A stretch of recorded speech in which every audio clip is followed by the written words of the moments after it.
we're just going to roll with it.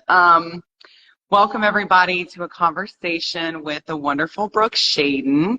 I'm Leslie-Claire Spillman. I'm one of the owners of Spillman Blackwell Fine Art here in New Orleans, coming to you live literally from the parade route. I did not I did not think about that today. We had many parades rolling literally just a block from us. So if you hear some marching band sounds or some other crowd noises, that's what's going on. We're in full-on Mardi Gras mode here in New Orleans, so please forgive any excess noise. Brooke, Yeah. for those folks who may be tuning in and have been living under a rock, tell them a little bit about who Brooke Shaden is.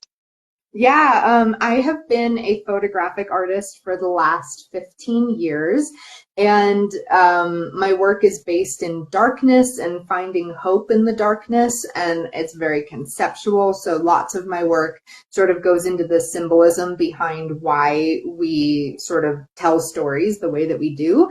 My work is almost all self-portraiture, like 95% of it, I would say, and that's largely due to not liking people very much and not wanting to work with others. But, you know, I've also sort of come to really love the process of creating with myself as a character. So my work has spanned 15 years. It's very surreal, very whimsical, very dark. And I'm very grateful to anyone like Leslie who will take a chance.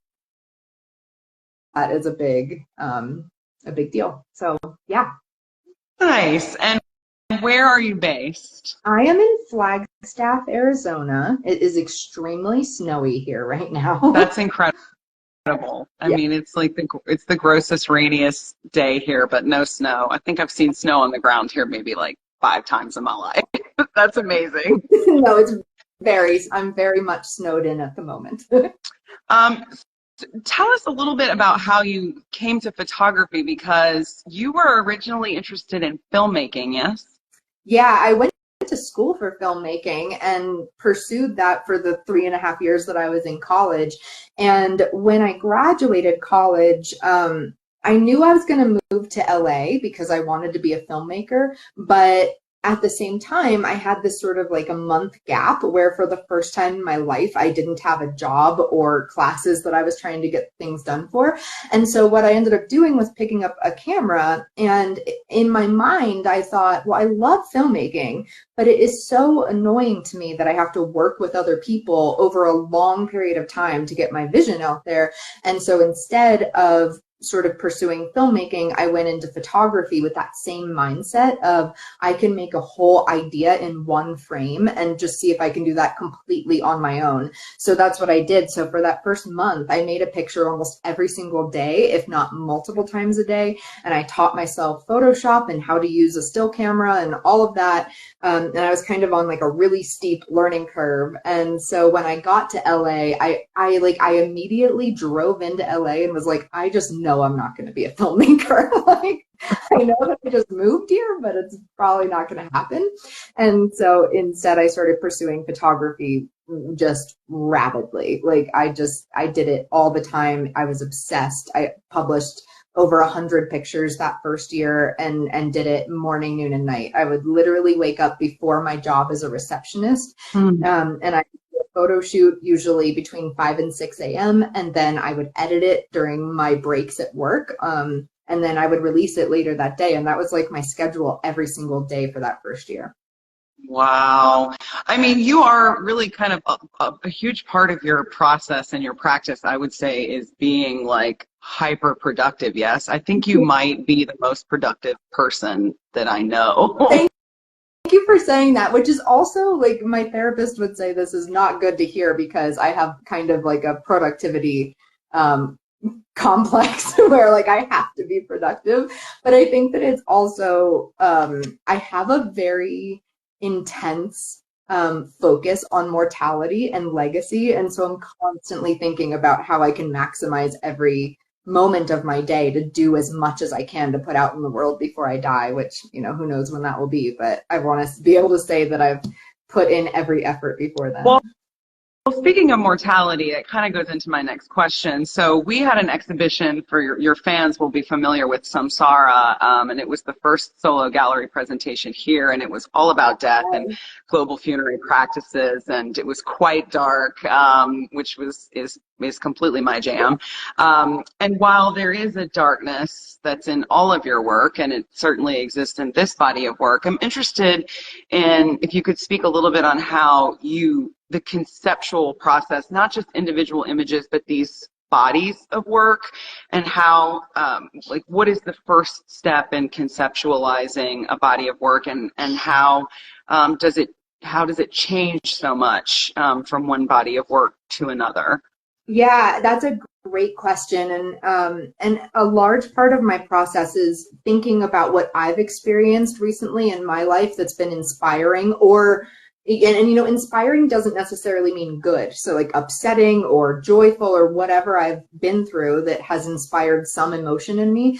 I then think about how that's important to me, but I want it to be important to somebody else, because I always learn a lesson in my experiences that I think the world can benefit from, as I think that's true across the board for anybody. When you experience something that has caused great emotion, there's often a lesson in that somebody else needs to hear. So my process of crafting a series is to take a look at what I'm inspired by, what I've experienced, and then ask, now, how can I translate that to an audience in a way that will resonate with them and create impact? So that's my starting point. And then the way that I execute that varies wildly from one series to another. So you brought up Samsara, which is a great sort of visual illustration of how I took a really different tactic with that series. Everything was on a black backdrop.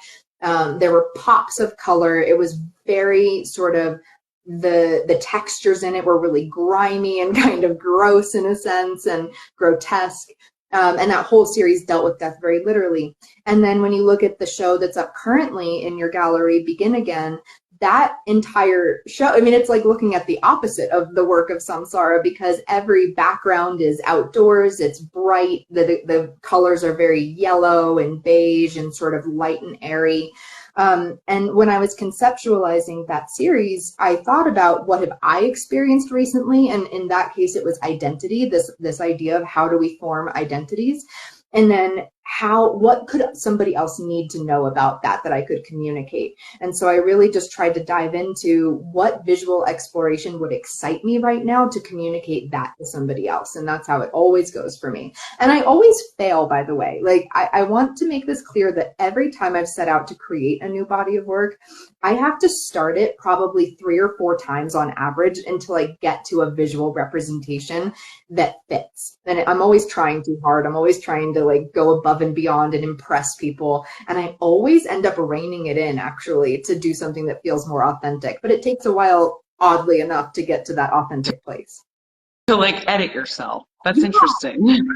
Yeah, I mean, I just recently started not recently, 2 years ago, I started a new body of work that I am just now like hitting my stride in. And for the first round of photo shoots, I hired like this big house and all these models and all this, like, it was this whole big production, and then like thousands of dollars later, I'm like, oh, that didn't work out, and it's like, you just have to keep finding new iterations of ways of saying something that feels authentic and true. And it's hard to get there. So I was hoping that you could speak a little specifically about Begin Again. And I invite folks, if you would like to see the full series of works, I'm going to do a little walk around here, but it's on our website, spillmanblackwellart.com. In addition, as you know, Brooke writes really beautifully about her work. So there is a description that accompanies each image if you want to follow along here. But Brooke, so this Begin Again is an examination of identity, and you really brilliantly lay out these sort of 4 core tenets of this series: the hidden self, reflective self, identified self, and concealed self. As I walk around, I was just hoping you could explain that a little bit more to the folks who are watching. Yeah, definitely. The way that this series began for me in my mind was I had this idea of reflections, and what do you see when you look in the mirror? And so some of the images in the series you'll see glass that's been manipulated in a certain way where, for example, the first of a triptych is I'm sort of climbing through a picture frame that doesn't have any glass in it anymore. The glass is shattered on the ground below it, and my body is disappearing through the picture frame. In another one that goes in that triptych, I'm standing in a field with all of these shards of glass sticking up behind me, and my self is reflected in all of those mirror pieces, but I can't see what is reflected of me to everybody else. And so each one is this examination of what do we actually see when we look in the mirror, and is that the same thing that's reflected to other people? And I think largely the answer is no. We see something different. We strive to see ourselves in a better light than often we do. And then the series goes on from there to a triptych that has masks in it, and looking at what are the different masks that we wear in our everyday lives, in our professional lives, in our marriages, and our parenting and all of that. And how can we live up to the honest, true self without the mask? And that's always a really challenging question. And then there's another triptych that features lots of people, lots of me cloned into these images, where it's sort of about worship and how we will always try to find a deity or a hero or something or someone to worship outside of ourselves, when perhaps we should look inward to find the hero that we all possess internally. And so that, I love that triptych. I think it's my favorite of them all. And then the series is sort of dovetailed by these two images. One, I keep having a thing pop up telling me I've been on Instagram too long and I'm being bad. So one of them is me inside boxes. And the idea here is that I am contained, that I feel like I am being trapped by these walls, by these boxes, these containers that I've created largely for myself, or that society has put me in. And then the final image in the series is all these butterflies sort of lifting off of my veiled body, sort of this embodiment of freedom from those constraints. So that's kind of a deeper look into what each piece is about. And then having worked with you and represented your work for some years now, the butterflies are a personal motif for you. They appear again and again and again in the work. Why butterflies? Yeah, I think that this goes back to how I like to create with symbolism. And my goal in my work is to make the specific general. And so what I mean by that is that I've had a specific experience, a specific emotion, something that is personal to me, and I need to somehow communicate that to a wider audience. And the way that I like to do that is to look at what symbols in the world, such as a butterfly, could mean something to me, but also represent something to somebody else. And so a butterfly is a great example of this, because it doesn't really matter where you live in the world, what language you speak, what your experiences are. You can look at a butterfly and understand that a butterfly is a symbol for change. It is a symbol for growth and for spreading your wings, perhaps. And I think that all of these very clear associations with an object, an animal, a location, things like that, allow a larger audience to understand something about me as a specific individual when I use that in my work. And that is something that I really value in what I do. I'm constantly, whenever I mentor other artists, there's always this conversation about how do we take something that is so personal and turn it into something that means something to somebody else. And that is a conversation that can go on for hours, and there are so many ways to do it, but the way that I tackle that is to use symbolism in my work. Nice. I'm curious about, like, if anybody watches, one of my favorite things about you is how open and giving you are with your process. And I think a lot of what connects with people is that it's not just this finished image, but a lot of times you will show us how you get there. And I love chatting with people in the gallery about your work, because while it is photo composite, while there is lots of manipulation, a lot of what you think maybe is manipulated sometimes isn't in your images. And I explain to people, no, Brooke is out in the landscape, probably freezing her tail off in a thrift store dress with a shutter release, jumping up and down. How important, like how physically grueling is making this work? Seems like it's got to be the most physically grueling series to date. Would you agree with that? Yeah, definitely in part. It's I love being out there. Like, to me, if it doesn't hurt, is it really good? Like, that's my question. And the reason why I say this is, like, for example, a couple of weeks ago, I went out to a frozen lake and I was in a bathing suit sitting on this frozen lake, like wearing almost nothing, you know, and it was so painful. But from the time I stripped down to sit on that ice to the time that I finished and tried to get my clothes back on, and I say try because I was so cold and wet that, like, I couldn't even maneuver my body. I did not feel the cold. I was not aware that I was cold. Like, I was just in the zone. And I think that this is, like, flow is so important to me as an artist, this feeling that I am 100% enmeshed in what I am doing. I am embodying that character. I think there's nothing more exciting than that feeling that you're out there, you're doing it, you're experiencing it, and it changes how you view the work in the end. So some funny stories about the work Begin Again that's in the gallery right now is, like, there's this one image where I'm sort of levitating above a group of me on the ground, and in my mind I was like, oh, I'll just do that by bringing a trampoline out to the field and jumping, which is such a bad idea. If you're considering going this route, don't do that, because once you jump in the air, it's almost impossible to pose appropriately and then land on your feet. Like, that's the hard part. And so I was out there just jumping and jumping, and I was like, I'm going to break my neck. Like, I can't land properly on this trampoline. So instead, we did the shoot again. I brought out a ladder and I climbed the ladder and posed on the ladder and was able to do it that way. But, you know, it's just like, there's something. There's another image in that series where there are, I believe it's 88 of me in the picture in a field. And I had to shoot something like 150 pictures of me to get those 88 that I ended up compositing together. And it was really challenging because I shoot my work almost exclusively either at dawn or dusk, when the sun has already gone down and it's not up over the horizon. And I mean, attempting to shoot 150 self-portraits in about a 20-minute span of time is incredibly difficult.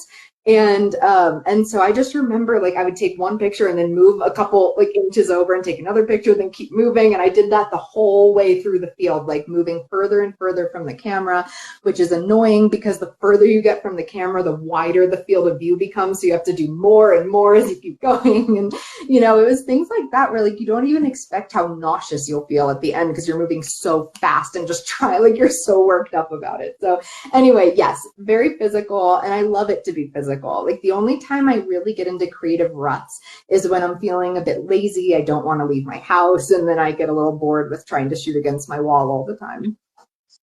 So just talking about that image that you were just referencing where you had to shoot yourself all these times, I mean, so there's all of that time in the creation of image actually out while you're making the image.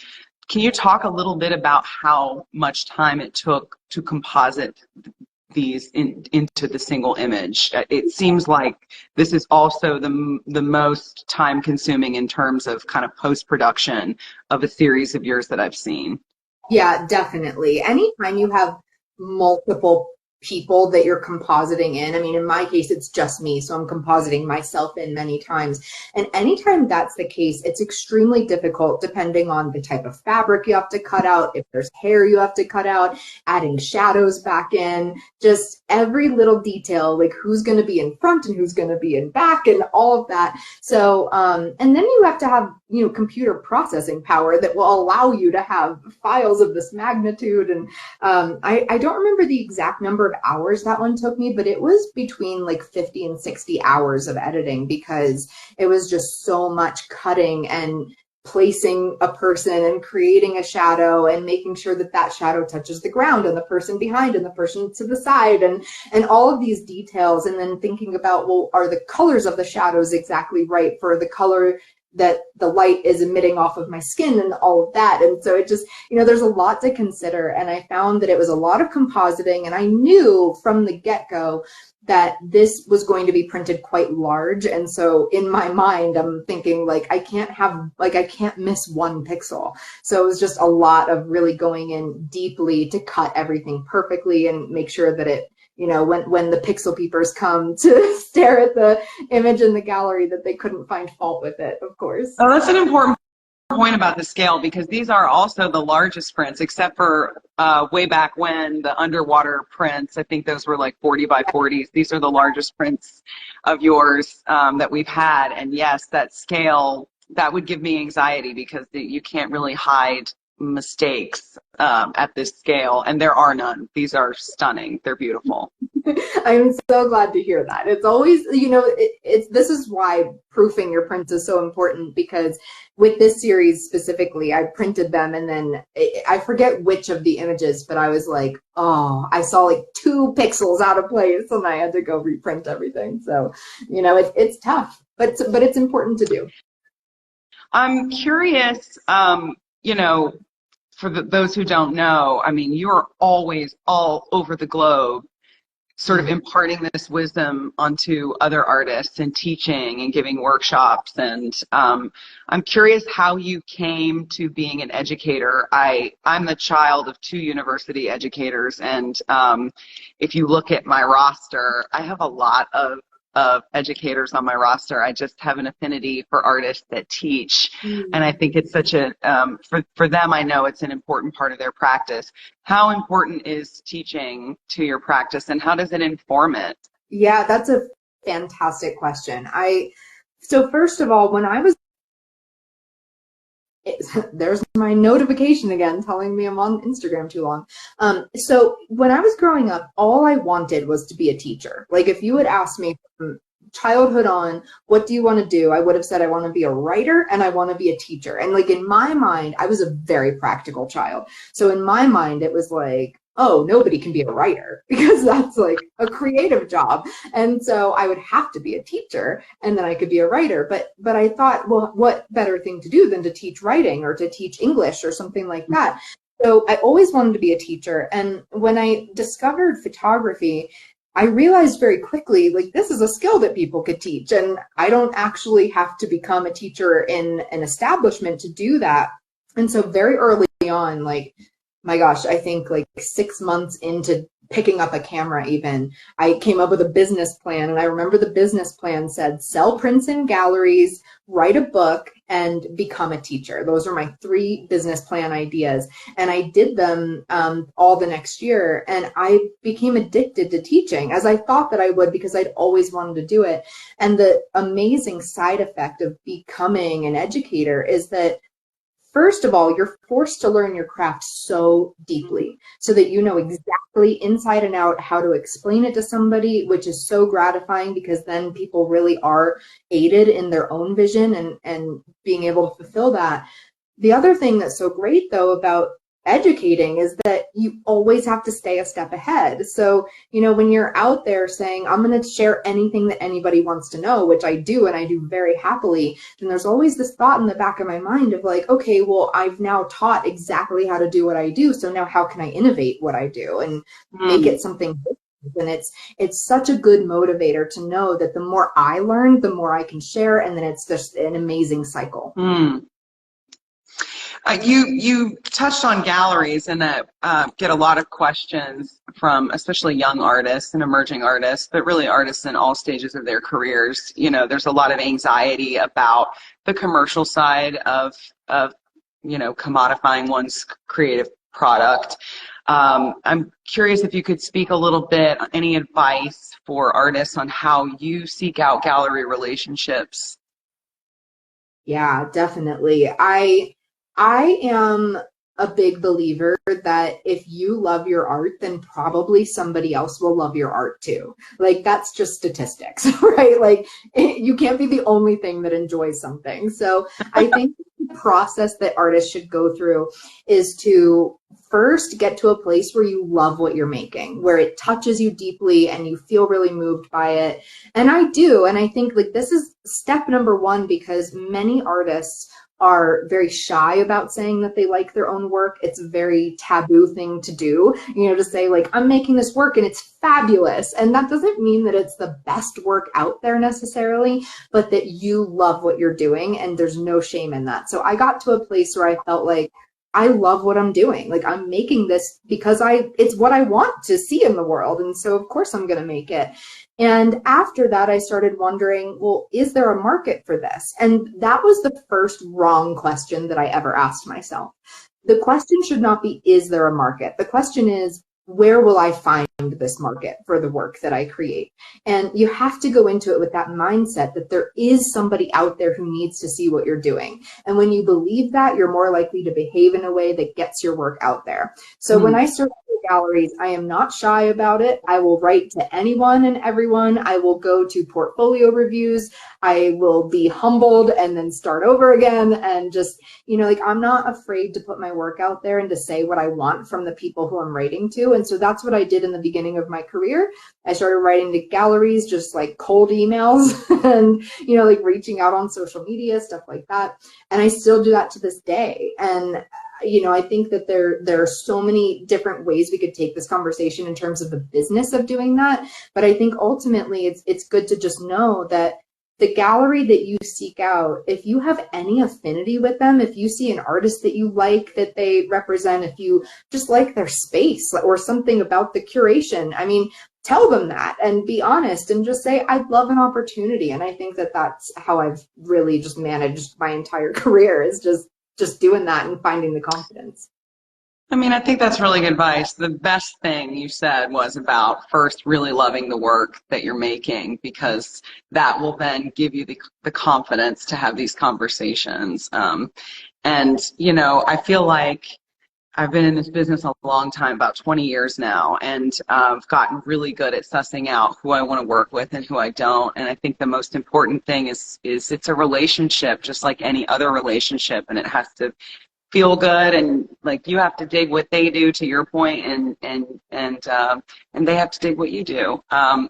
So I won't keep you too much longer. I know I don't know how packed your Saturdays normally are. I'm on a schedule right now where I have to write for 10 hours a day to meet this deadline that I have coming up, and I'm a little at it. So this is like a very nice break for me. Well, one of my other questions was, I know just like every artist I know, you do a lot of things. You do more than just take pictures. How do you balance all of these sort of creative, you know, impulses that you have? Like how does one even balance making a body of work and writing a novel? Like, explain to us your genius, Brooke. You know, I don't know that it's genius, but I do think that it is being organized largely, and also being extremely cognizant of what your actual true goal is at this moment in your life. So when I started photography, I was only doing photography. There wasn't like an idea in my mind of, I'm going to write a book, I'm going to try mixed media, I'm going to do sculpture, you know, like these things were not in my mind at that time. And so by the time I had established a career in photography, then my brain was like, oh, what if I try sculpture? And then after that, it was like, oh, what if I try mixed media? And then it was like, let's write a whole book. And, you know, and I think you get like every creative person I know has a million things going on in their brain. I want to do this and this, and how can I do it all? And I think what you have to do is you have to wake up every day and say, what feels right today? Like what do I want to spend my time doing for the foreseeable future? And then the connector here is you have to then ask yourself, have I built a brand that is solely based on this one thing that I've put out, or have I built a brand that is about me and my passion and how I create? And I think that that's been the biggest, most important boon for me in this, is that I believe that I have built a brand that is about who I am and the things that I love. and not necessarily just that one visual thing that I've put out or this one style that I've become known for. It's about taking everybody on a longer journey that is about the concept rather than the creation at the end of the day.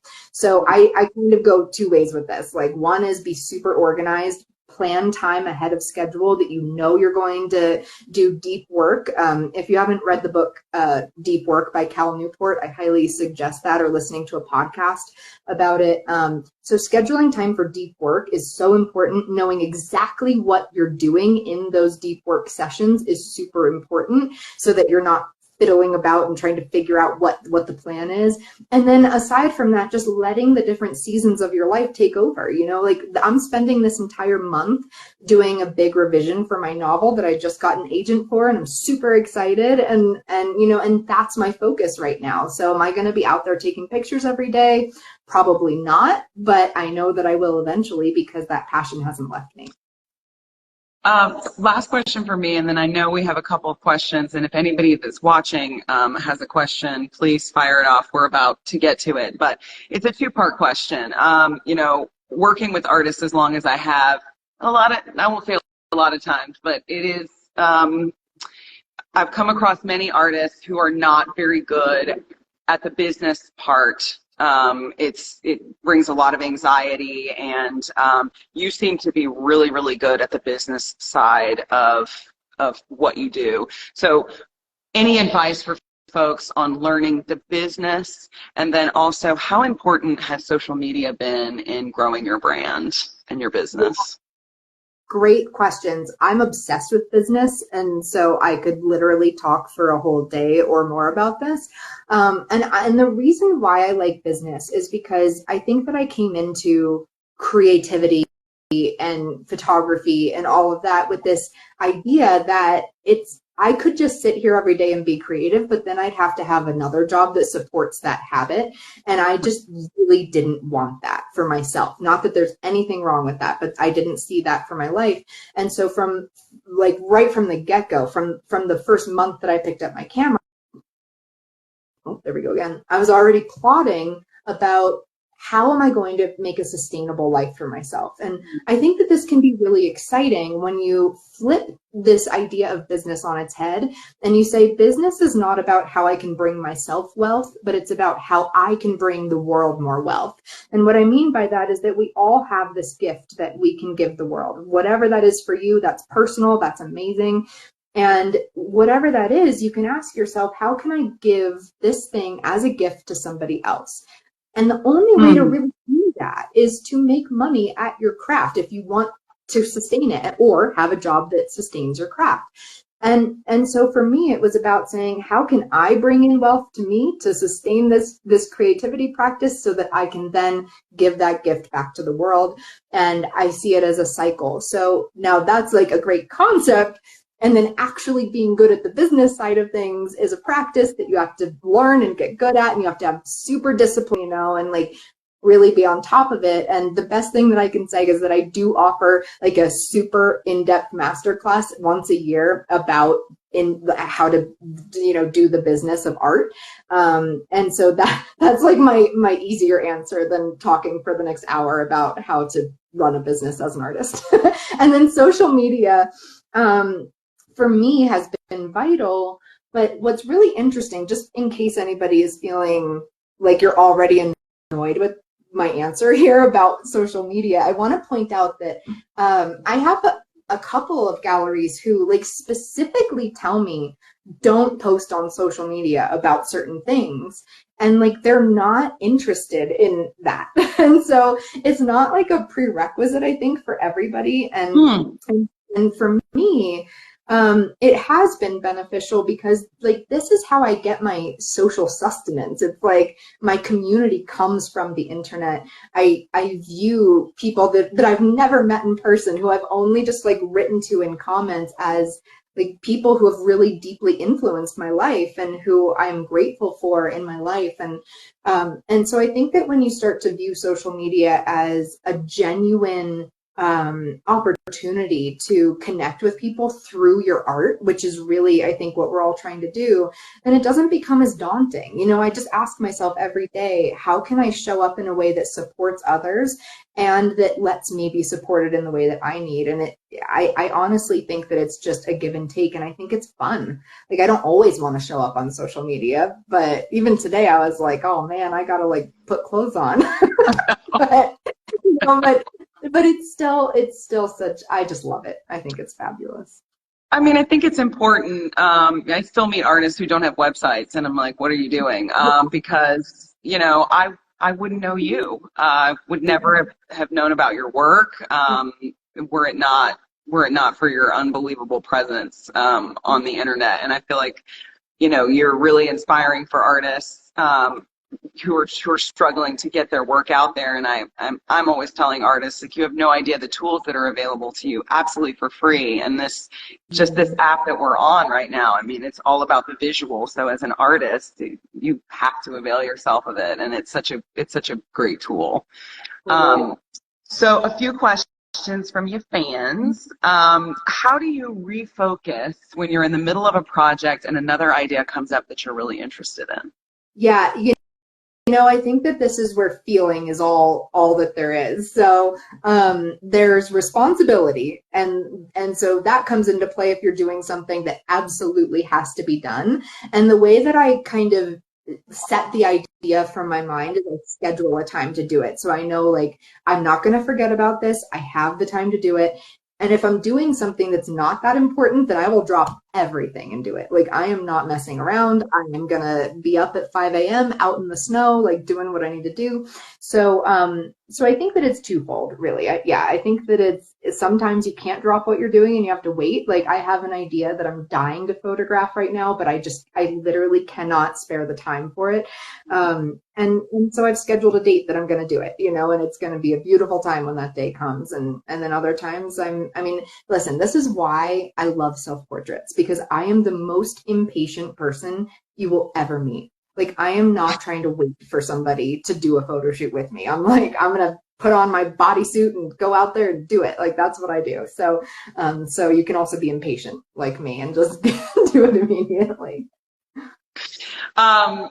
Someone's asking, do you ever do sketches to sketch out your visions, or it always just get out there and start trying to make the thing that's in your head? Is there ever a sketch? Yeah. There's often a sketch, and a bad sketch, I will say. Just stick figures, nobody can tell what's happening. And honestly, like, I look at my sketches and I don't even know what I was trying to do, so I don't know why I still bother with this, but I do sketches sometimes.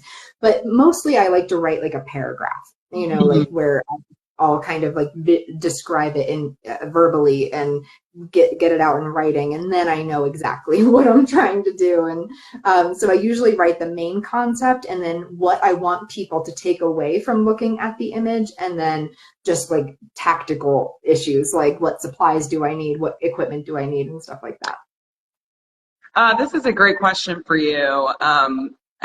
Could you give me any advice on how to balance my work life with my artistic pursuits? Yeah, I think that first of all, if you have the ability to sort of recognize when you are most creative and productive, and then to schedule that time for that creativity, I think that's so healthy. So I have been a foster parent for the past 4 years. And so having kids in and out of the house, it was a learning curve of like my life before, where I could do anything anytime I wanted, versus having almost no time to do anything that I wanted anytime. And so I found sort of my passion reignited, where I thought, okay, well, I have meetings this day. I have to be up by this time to get this child on the bus, whatever it was. And so I'm going to wake up at 5 and I'm going to do my photo shoot, or I'm going to take a 30-minute break in the middle of the day for this thing that I really want to do.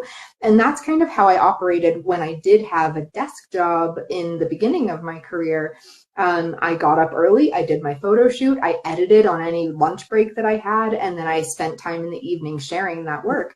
And I think that you just kind of find a balance that works for you. Although I'm very hesitant to say the word balance because I don't actually believe in balance. I think it's the great myth out there that there is any balance in the world, especially in our work life situation. So I think that what you have to do is say, how obsessed am I?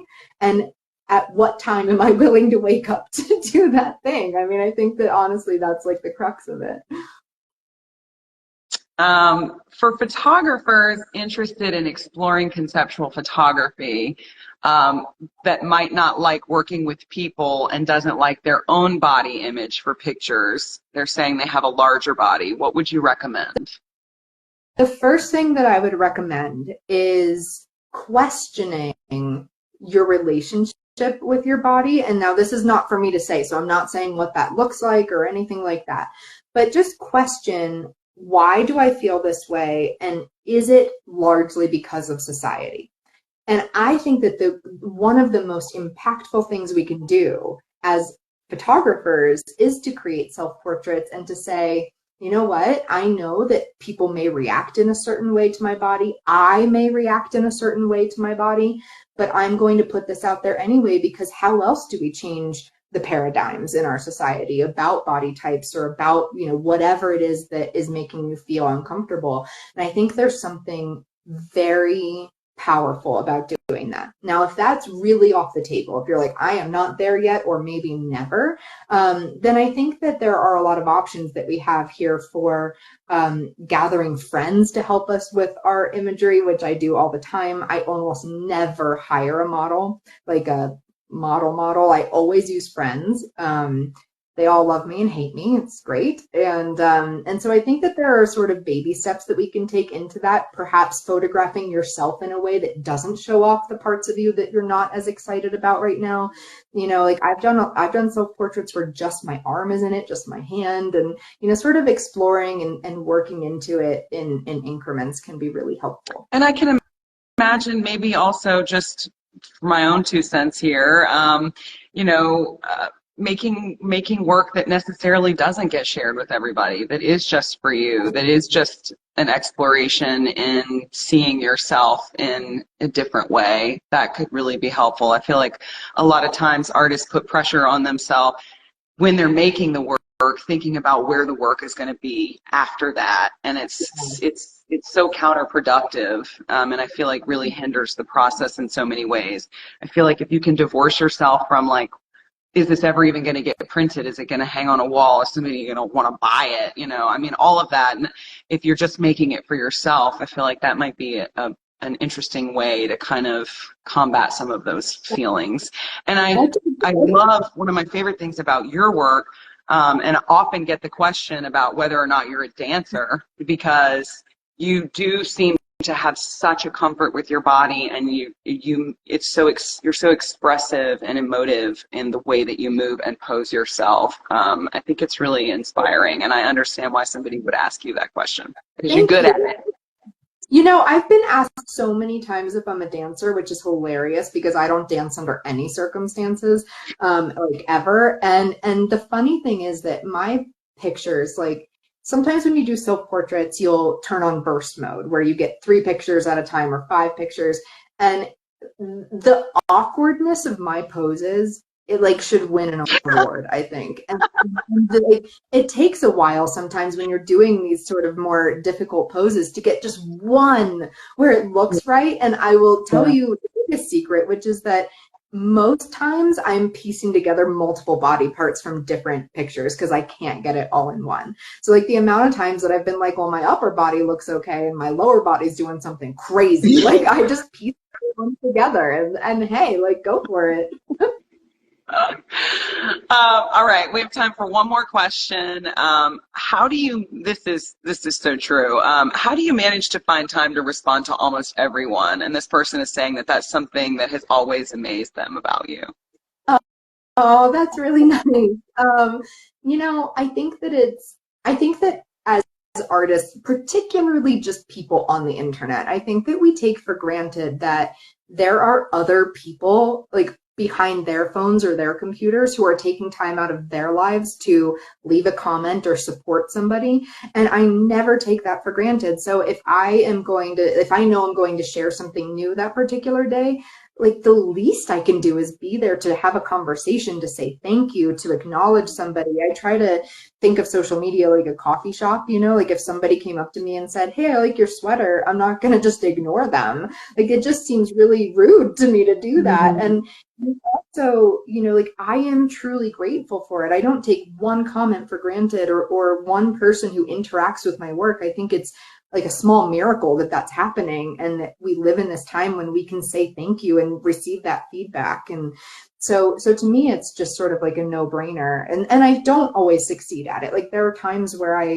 while I'm on the road and I can't really be there, I'm like, oh, I got to post this and I'm getting on an airplane or something. And, and that happens. And I think we have leeway for that. But generally, I'm just obsessed with people, like the kindness and compassion that people have shown me on the internet. And I just want to give that back in any way that I can.